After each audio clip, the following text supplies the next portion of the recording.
J'attends le vent qui porte demain, j'attends la consolation de mon peuple, j'attends le Messie des prophètes, j'attends l'aube qui lèvera nos troupeaux ou l'astre qui va scintiller sur notre route. J'attends l'enfant promis qui déjà bouge en moi. Et moi, l'ange qui me rendra ma bien-aimée, j'attends dans le clair-obscur de notre histoire que vienne le matin de son règne.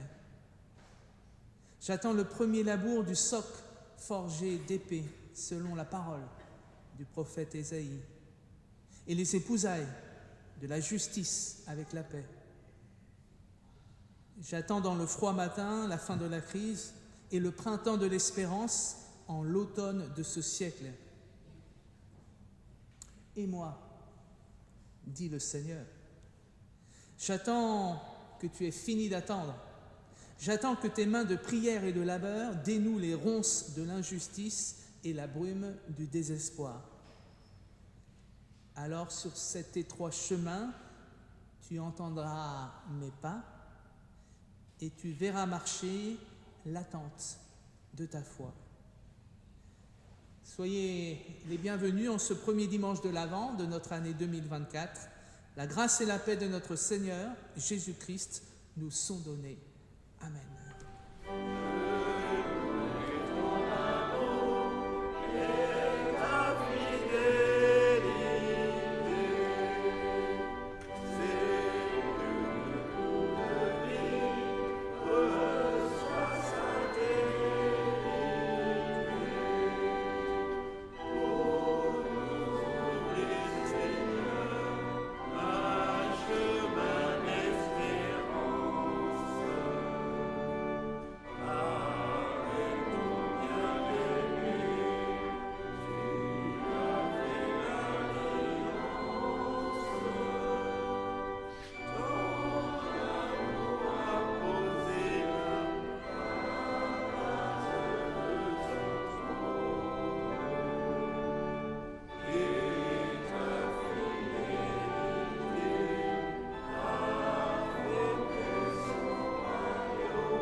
Vers toi, Seigneur, j'élève les mains. Vers toi, j'élève mes yeux. Vers toi, j'élève mon cœur. Ceux qui te font confiance ne peuvent être déçus. Tu es le chemin et le seul. Les autres sont tous des impasses. Tes sentiers sont sentiers d'amour, sans ronces et sans épines, sans même une pierre sur laquelle je pourrais trébucher. Ils mènent tous à la vie. Quelle joie quand on m'a dit que notre marche touche à son terme devant les portes de ta maison. Quelle joie! Oh oui, quelle joie! Amen.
Je vous invite à la prière de repentance.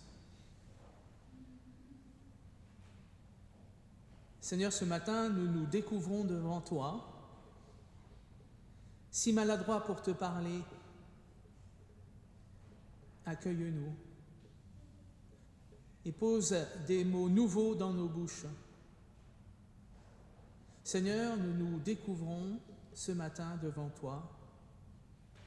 Silencieux ou bavard, accueille-nous et deviens parole sobre et vivante en nous. Seigneur, nous nous découvrons ce matin devant toi, pleins de nous et pauvres des autres. Accueille-nous à cause de ton Fils, Jésus-Christ. Amen. Dieu entend la prière sincère de nos cœurs et il veut faire entendre au cœur de nos vies sa parole de grâce, sa parole d'amour. Je vous la partage, j'ai ce privilège. Il n'est jamais trop tard pour Dieu. Il ne fait jamais trop sombre pour Dieu. Nul n'est jamais perdu pour Dieu. Rien ni personne ne prendra jamais notre place en sa maison, en son royaume. Il nous attend. Il nous attendra encore le temps qu'il faudra. Cette fois, nous savons où aller. Nous mettons nos pas dans ceux du ressuscité et déjà la fête commence. Elle durera pour l'éternité. Car c'est moi, dit Dieu, c'est moi qui vous réconforte afin que votre joie soit parfaite. Amen. Parce que ces paroles sont des paroles de vie, je vous invite à vous lever. Et sûr de cette grâce qui vient au-devant de nous, nous pouvons entendre la volonté de Dieu pour nos vies, la manière dont nous sommes appelés à habiter ce monde, à habiter notre histoire humaine. Il y a des attentes anxieuses, angoissantes, qui me tiennent en éveil et troublent mon sommeil. Il y a aussi une attente confiante, sereine, quand je compte les jours, les heures, les minutes, parce que je sais qu'il vient celui que mon cœur aime. C'est toi, Seigneur, que j'attends, sereinement, joyeusement. Ne tarde plus, viens, j'ai besoin de ta présence, et déjà de savoir que tu viens, mon cœur s'habille de fête. Amen.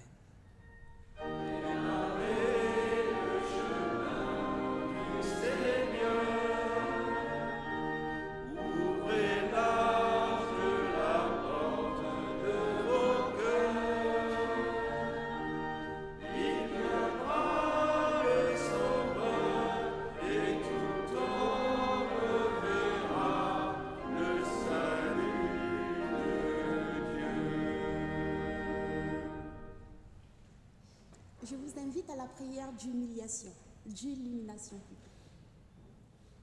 Père, autour de nous, le monde se prépare à la fête.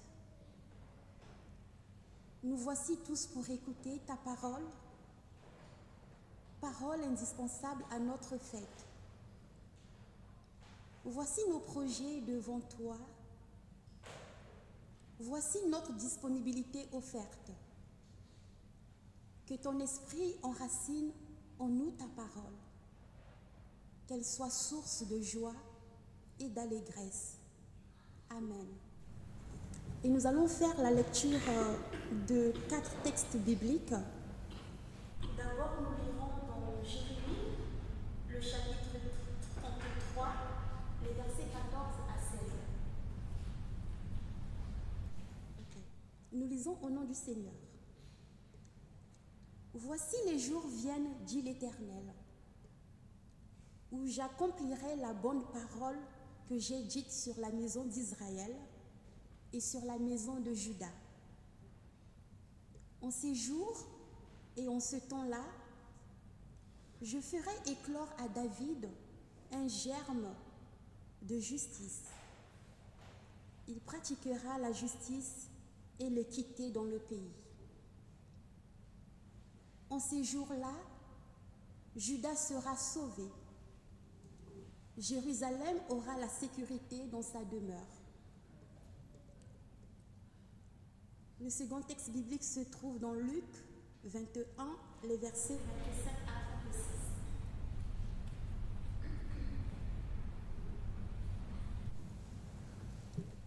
Il y aura des signes dans le soleil, dans la lune et dans les étoiles. Et sur la terre, il y aura de l'angoisse chez les nations qui ne sauront que faire au bruit de la mer et des flots. Les hommes auront l'âme de terreur dans l'attente de ce qui surviendra pour la terre.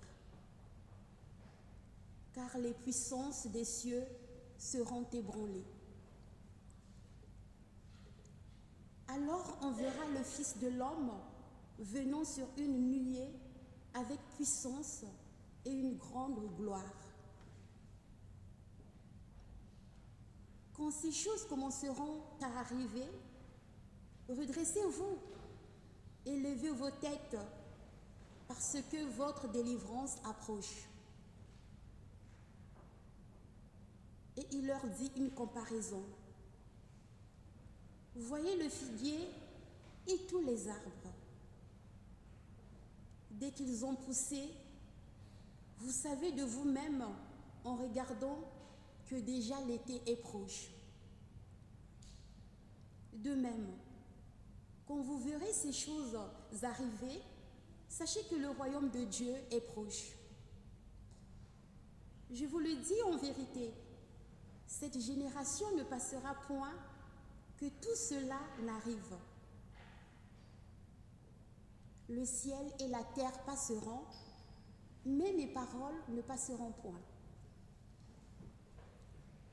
Prenez garde à vous-même, de craindre que vos cœurs ne s'apaisantissent par les excès du manger et du boire, et par les soucis de la vie,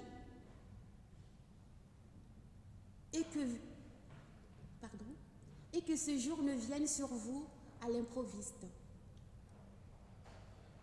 Car il viendra comme un filet sur tout ce qui habite sur la terre.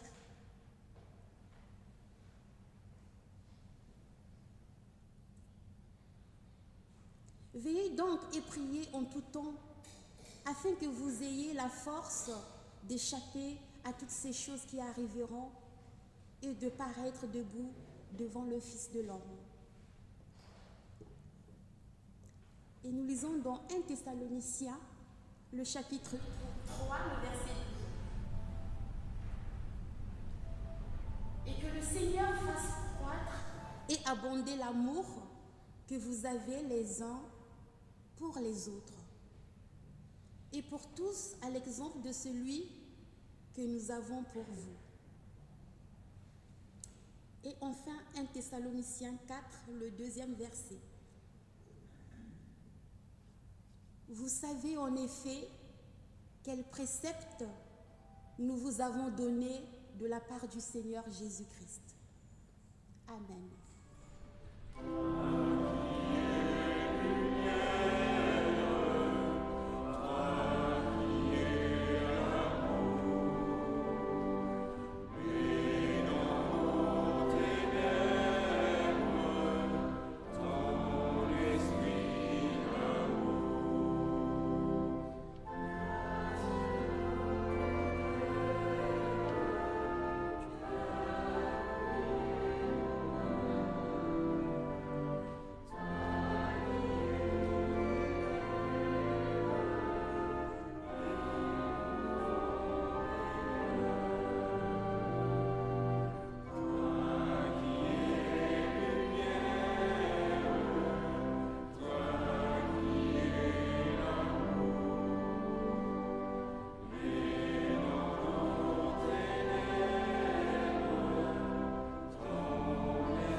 La vérité, sanctifie-nous par cette vérité. Cette couronne de l'Avent nous l'indique, nous sommes engagés dans ce temps liturgique qu'est l'Avent, qui nous permet deux choses. Il nous permet déjà de nous projeter dans la célébration de la naissance de Jésus-Christ. Nous célébrons dans la veillée du 24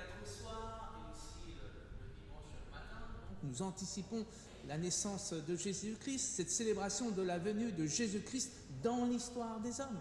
Mais le temps de l'Avent est avant tout, et quelquefois nous l'oublions aussi, ce temps qui nous permet d'espérer, de réaffirmer notre foi dans la venue de Jésus-Christ à la fin du temps de notre histoire, de sa venue en gloire comme il est venu de manière incognito dans une crèche à Bethléem il y a plus de 2000 ans de cela. Vous voyez, paradoxe que ce temps de l'Avent, d'annoncer un événement qui a déjà eu lieu, Jésus-Christ est né il y a 2000 ans, et d'annoncer un événement qui va venir, nul ne sait ni le jour ni l'heure, veillez et priez, mais dont nous avons l'espérance, la certitude qu'il doit venir. Jésus vient faire toutes choses nouvelles, comme l'ont annoncé déjà il y a bien longtemps les prophètes, et notamment le prophète Ésaïe. Un temps sur cette question d'histoire. Les textes bibliques nous disent qu'il y a finalement deux grands temps. Il y a le temps de l'histoire dans lequel nous sommes engagés. Nous sommes d'accord en cela avec les astrophysiciens qui disent que l'univers a une histoire. Il y a eu un début. L'univers n'a pas toujours existé. Il y a eu un début à l'univers. Nous sommes d'accord avec les astrophysiciens là-dessus. Là où nous sommes moins d'accord avec tous les astrophysiciens, c'est que nous lisons la Bible nous dit, avant ce temps de l'histoire, il y avait le temps de Dieu. Le livre de la Genèse, au commencement était Dieu, voilà, et Dieu parle, et le monde advient par la parole. Et le prologue de Jean, écrit 600 ans plus tard que le livre de la Genèse, nous dit la même chose, finalement, que le temps de l'histoire advient par la parole, cette parole étant Jésus-Christ. Donc, avant le temps de l'histoire, le temps de Dieu, Dieu était, le monde n'existait pas. À la fin de l'histoire, le temps de Dieu, le temps du royaume. Et la bonne nouvelle, c'est que nous sommes appelés à habiter ce temps de Dieu, ce temps du royaume. Quels sont les signes annonciateurs de la venue de ce temps du royaume? Quels sont les signes apocalyptiques? Parce que dans ce temps de l'Avent, ce gros mot est posé, n'est-ce pas? L'Apocalypse. L'Apocalypse qui signifie en grec tout simplement révélation. L'Apocalypse, c'est la révélation, c'est une nouvelle qu'on reçoit, c'est une annonce que l'on reçoit et que l'on fait sienne parce que l'on croit en celui qui l'annonce. Qu'est-ce que ce grand mot d'Apocalypse? Je fais référence à mon professeur de Nouveau Testament quand j'étais jeune étudiant à la faculté de théologie, qui avait écrit un très bon livre, Élian Cuvillier pour ceux qui le connaissent, faculté de théologie de Montpellier, qui avait écrit ce bouquin avec ce titre un tant soit peu provocateur, l'Apocalypse, c'était hier. Vous entendez bien? Souvent pour nous l'Apocalypse c'est demain, c'est la fin des temps. Et il disait l'Apocalypse c'était hier. Et le propos de son livre, c'était de faire la différence entre la grande apocalypse, le retour de Jésus-Christ en gloire, qui doit venir, on ne le sait pas quand, Dieu seul le sait, et les différentes apocalypses, des petites apocalypses, que finalement chaque génération doit affronter. Et ces apocalypses sont accompagnées de signes très, très, très néfastes, que sont les famines, que sont les guerres, que sont les temps de persécution, notamment les temps de persécution pour l'Église. Il discernait comme une de ces apocalypses nombreuses ce temps au début de l'Église où l'empereur Dioclétien, l'empereur romain, a persécuté l'Église. Et il disait dans son bouquin que pour ces chrétiens de l'Empire romain, lire le livre de l'Apocalypse, c'est avoir une parole de consolation en se disant l'Apocalypse que nous vivons, la persécution que nous vivons ne va pas durer. Le livre de l'Apocalypse nous dit que ce n'est qu'un temps et que Dieu va venir faire toutes choses nouvelles et va venir finalement vaincre, puisque vous le savez peut-être, dans le livre de l'Apocalypse, il y a la lutte entre le bien et le mal. Et bien le mal est en symbolique, ou plutôt Dioclétien est en symbolique de ce mal absolu qui s'appesantait sur l'Église naissante, et bien que ce mal n'était pas pour durer éternellement. Chaque génération, finalement, à la surface de la terre, doit affronter des apocalypses. La Shoah a été une apocalypse pour le peuple juif. Les tranchées de Verdun ont été une véritable apocalypse pour les poilus qui l'ont vécu. Il n'y a qu'à relire les récits de ces poilus au fond de leurs tranchées. Ils pensaient que c'était la fin du monde, que c'était la fin de l'histoire. Peut-on ressusciter à un tel drame? Et dans ces moments apocalyptiques, ce que nous disent les Écritures, c'est que Dieu se rend particulièrement présent auprès de ceux qui les vivent et leur permet de trouver de la force et du courage. Et leur permet, oui, de manière extraordinaire, de recevoir, et c'est une grâce, au cœur de l'Apocalypse, la joie et l'espérance. Il y a de nombreux témoignages de cela. Je vous en donne un parmi d'autres. Tant d'Apocalypse, en tout cas je le formule comme cela, qu'a connu l'histoire de France, temps de la terreur, 1794, pour un oui, pour un non, on va à l'échafaud. Ce jour-là, c'est des carmélites qui montent à l'échafaud, accusés de sédition, accusés de propos anti-révolutionnaires. Tout était bon à ce moment-là pour faire monter des gens à l'échafaud. Les sources ne disent pas exactement leur nombre, mais on peut penser qu'elles étaient 7, 8, une petite dizaine. Et l'une après l'autre, elles montent à l'échafaud en priant, à commencer par la plus jeune, qui se tourne vers sa prieure, qui lui dit « Permets-tu ou permettez-vous que j'aille vers la mort ?» Sa prieure lui dit « Oui, vas-y en confiance. » Elle monte à l'échafaud en chantant. Et ainsi de suite, l'une après l'autre, monte à l'échafaud en chantant. Il paraît que grand silence de tous ceux qui ont assisté à ce moment apocalyptique. Pour moi, la seule manière de comprendre qu'on puisse affronter des moments aussi terribles, c'est que à ces moments-là, je reprends mon explication du temps de l'histoire et du temps de Dieu, qui sont séparés. Normalement, le temps de l'histoire humaine et le temps de Dieu sont séparés. Mais je crois qu'à certains moments, ces deux temps, finalement, deviennent poreux. C'est-à-dire que le temps de l'histoire, le temps des hommes et le temps de Dieu, viennent s'immiscer l'un dans l'autre. Et je relis comme cela le récit de l'évangile de Matthieu, où on nous dit que les anges, ils ont reçu la bonne nouvelle que le Christ était né. Ils disent qu'ils voient les cieux s'ouvrir. Ils voient l'armée des anges qui chantent. Alors on peut dire c'est de l'ordre du symbole, c'est de l'ordre voilà, on est n'est-ce pas, dans le symbole. On est trop intelligent pour croire à ces choses un peu trop épatantes. Et moi, je n'irai pas si vite sans la besogne. Et je crois que ce jour-là, c'est de l'ordre d'une extase, extasis, où on sort de soi-même, où certains d'entre nous, dans l'histoire, ont cette grâce d'être déjà présents dans le temps de Dieu, parce que soit ils sont appelés à une très grande joie, ils vivent une très grande joie, les bergers le jour de Noël, soit parce que ils affrontent une apocalypse trop dure à supporter avec les seules forces humaines.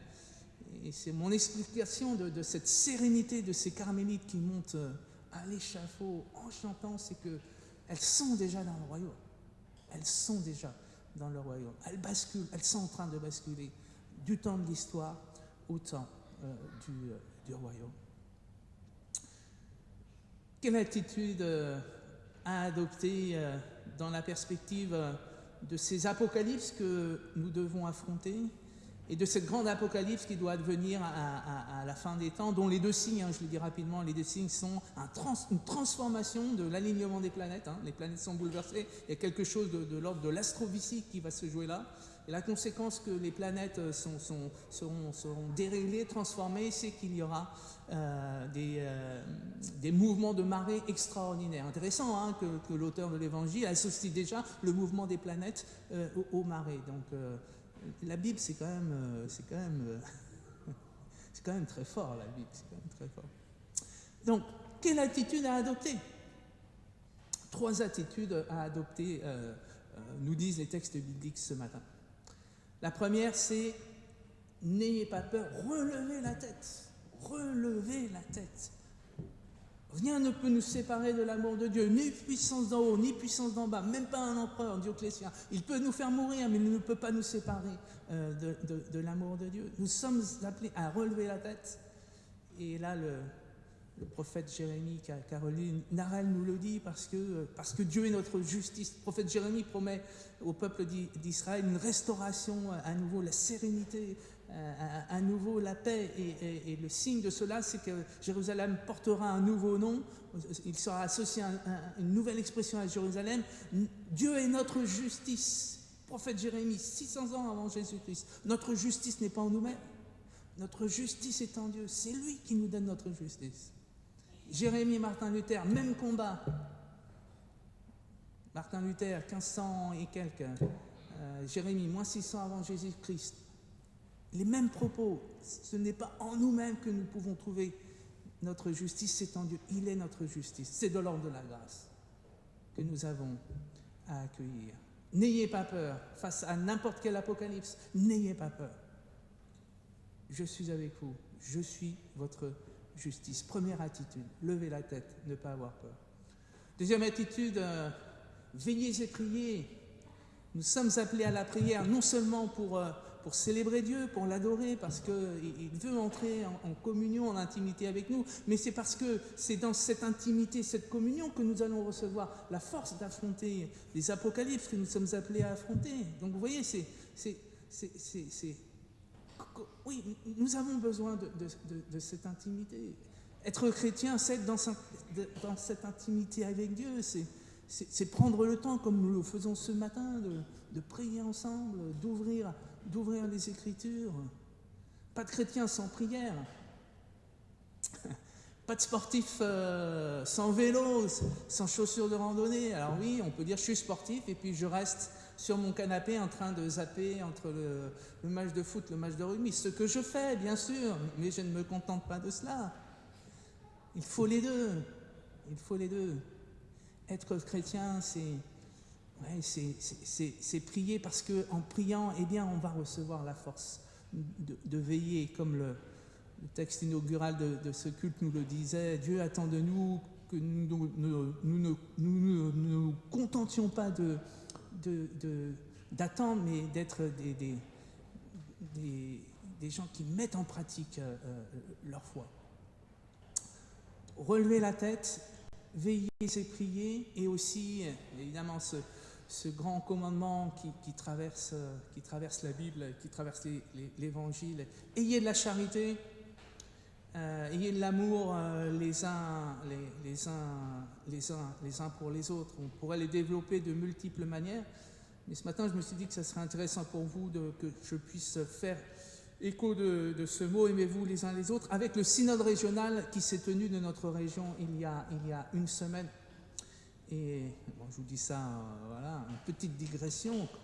Grenoble a été à l'honneur quand même au cœur de ce synode, puisque notre présidente, Esther Bossart, était une des rapporteuses quand même. Elle a travaillé fort pour qu'on puisse ensemble voter un texte que vous pouvez lire maintenant sur Internet. Et moi, j'étais modérateur tout de même du synode de Grenoble, donc Grenoble était à l'honneur. Mais ce que j'entends, le mot qui me vient à l'esprit de ce synode, c'est le mot partage.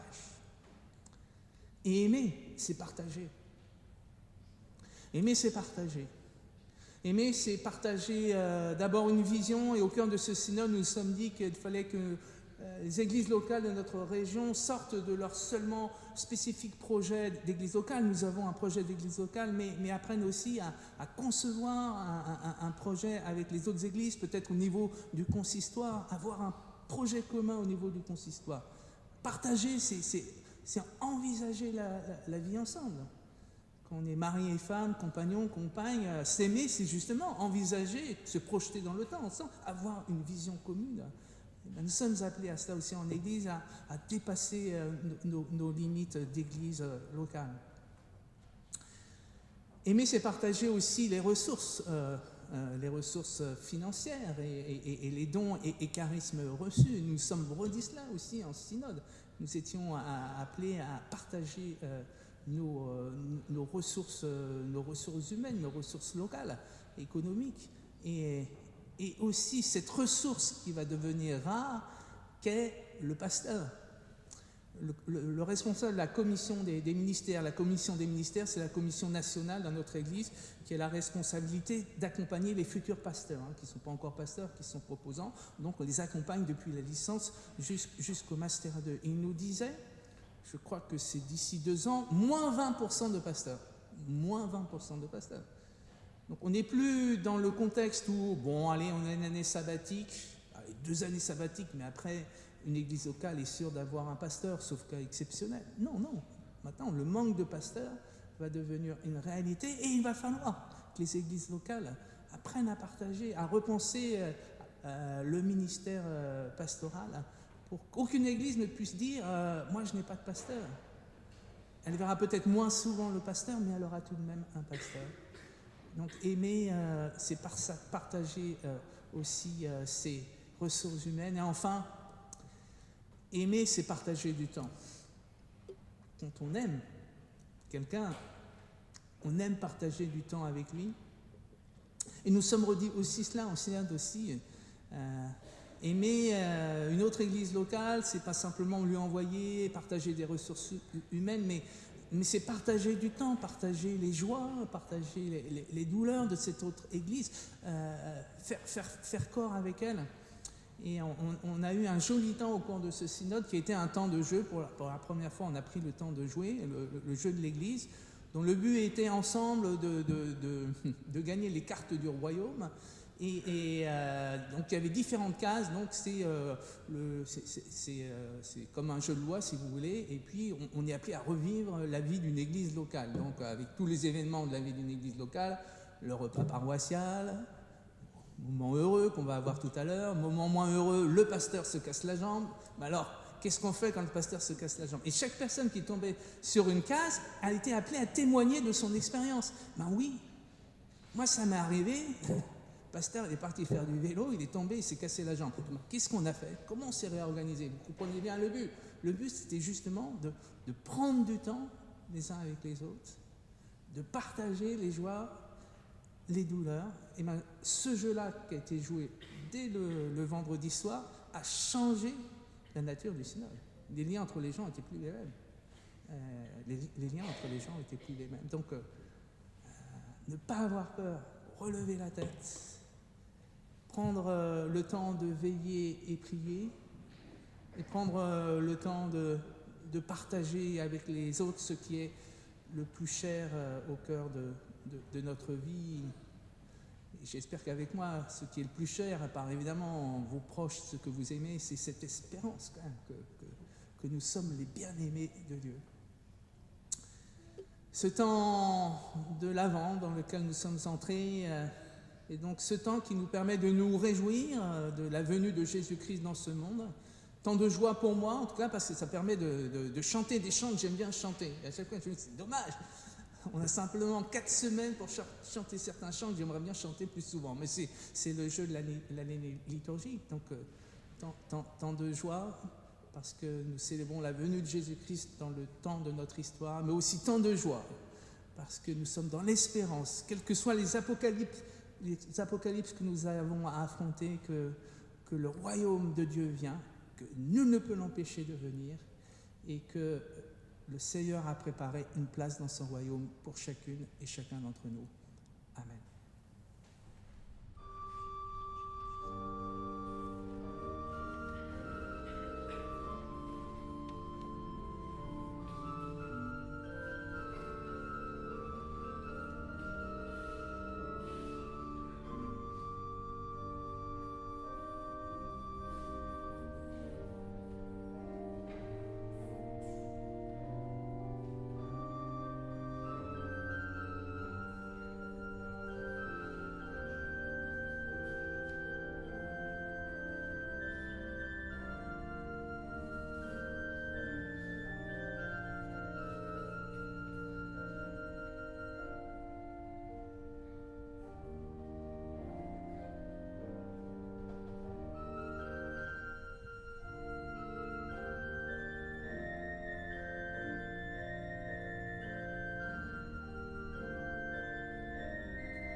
Je vous invite à vous lever.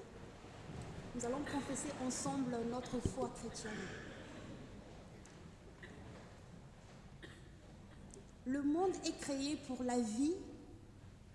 Je crois que le monde est créé pour la vie qui vient de Dieu et va à Dieu et dont l'humanité est la forme achevée.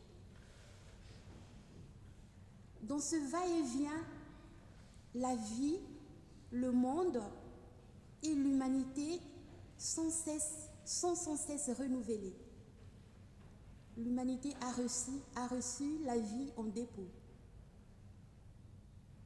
Je crois que seule la révélation de Dieu en Jésus-Christ, né, mort et ressuscité pour tous, donne pleinement sens à notre histoire et à nos vies.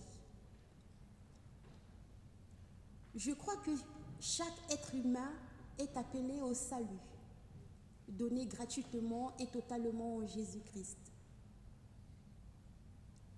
Je crois, et c'est la joyeuse réponse de ma foi, que la vocation de ma vie est d'être pour Dieu au service des autres. Je crois que sans cesse, l'Esprit de Dieu appelle tout être humain à la liberté responsable.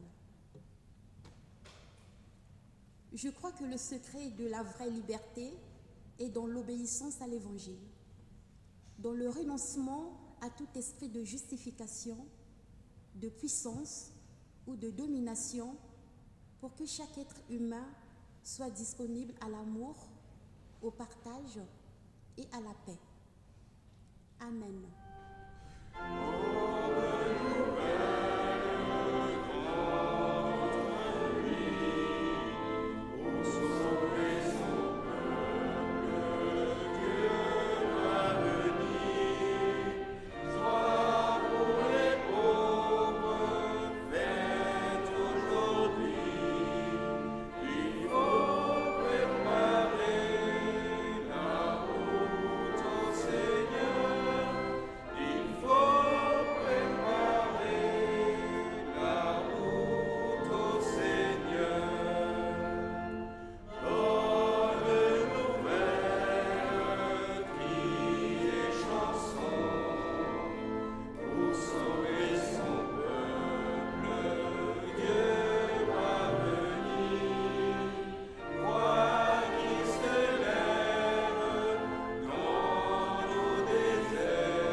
Je vous disais, pour moi, la joie de l'Avent, c'est de chanter les chants de Noël, évidemment.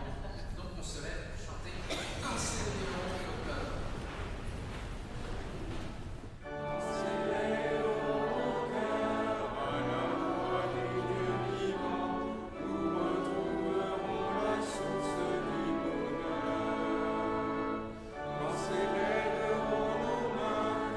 Chanter le Dieu vivant, nous retrouverons l'espoir du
Je vous invite à la prière d'intercession.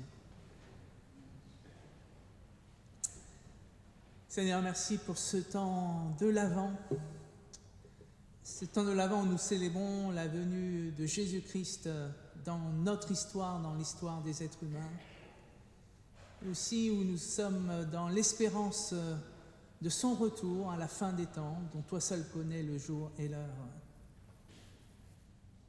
Seigneur, merci parce qu'au cœur de ce culte, nous avons entendu que tu étais notre justice, que tu nous appelais à relever la tête, à te faire confiance. Et merci parce que tu nous as réaffirmé que dans les moments obscurs de nos vies, dans les moments de détresse, dans les apocalypses que nous avons à affronter, qui ébranlent ce monde et nos vies, eh bien tu te rends particulièrement présent pour nous redonner des forces. Seigneur, nous voulons intercéder pour ceux qui ont besoin du soutien de notre prière. Nous intercédons pour la famille d'Anna Mankemi qui est décédée. Merci pour la femme de foi qu'elle a été, pour sa qualité d'accueil, pour ce beau ministère qu'elle a eu d'élever de nombreux enfants, de les édifier, de les faire entrer dans la vie. Seigneur, nous te prions pour toute sa famille endeuillée, la famille Mankemi Cole, que ton esprit vienne les consoler. Seigneur, nous te prions pour ceux qui sont malades, pour ceux qui sont à l'hôpital. Nous avons une pensée particulière pour Alain Morel, hospitalisé à Valence. Nous te prions pour sa guérison et que là aussi ton esprit l'accompagne et accompagne sa femme et ses enfants. Seigneur, nous te prions pour ton Église persécutée dans ce monde, persécutée à cause de sa foi. Que ton esprit souffle aussi là dans ces lieux de persécution pour que nos frères et sœurs en Christ puissent dès maintenant, dès ce temps de l'histoire, avoir leur consolation. Fais retentir en eux cette espérance de ton royaume à venir. Oui, vient le temps du royaume, où tout ce qui a été fait de mal sera posé. Oui, vient ce temps du royaume, où les armes seront transformées en socs de charrues. Seigneur, donne-nous d'être dans cette attente, non pas les bras croisés, mais en relevant la tête, aussi en osant le partage, Seigneur. Oui, donne-nous cette grâce de savoir, de pouvoir aimer, et donc de savoir et de pouvoir partager dans les liens que nous tissons les uns avec les autres, et aussi dans les liens ecclésiaux que sont appelés à tisser chacune de nos églises locales. Et Seigneur, merci parce qu'au-delà de nos divisions théologiques et ecclésiologiques, le mouvement œcuménique nous rappelle que nous sommes tous frères et sœurs en toi et que notre unité est une réalité parce que c'est toi qui nous unis. Seigneur, nous te remettons toutes les initiatives que l'association cultuelle, l'association diaconale ont mis en œuvre. Nous te remettons tous ces temps de fête, le marché de Noël, la fête de Noël, la veillée de Noël, le culte de Noël et tous les autres temps, et ce repas fraternel que nous allons vivre. Nous te le remettons afin qu'il soit des moments de fête, de joie, de partage justement. Seigneur, merci pour tous ceux qui ont permis que ces événements existent et merci de venir les bénir. Seigneur, nos mots humains sont trop limités, mais nous voulons avoir une dernière pensée pour deux sœurs d'humanité persécutées à cause de leur humanité en Iran. Pashkan Azizi et Sharfieh Mohammadi, ces deux jeunes femmes emprisonnées Seigneur, que ton esprit vienne aussi les accompagner et que notre prière puisse les faire sortir libres de la prison où elles sont emprisonnées. Oui, Seigneur, nos mots humains sont trop faibles et limités, alors nous rassemblons nos prières dans celles que Jésus-Christ nous a enseignées en te disant « Notre Père qui es aux cieux, que ton nom soit sanctifié, que ton règne vienne, que ta volonté soit faite sur la terre comme au ciel. Donne-nous aujourd'hui notre pain de ce jour. Pardonne-nous nos offenses, comme nous pardonnons aussi à ceux qui nous ont offensés. Et ne nous laisse pas entrer en tentation, mais délivre-nous du mal, car c'est à toi qu'appartiennent le règne, la puissance et la gloire pour les siècles des siècles. Amen. Je vous invite à vous lever pour recevoir les paroles d'envoi et de bénédiction.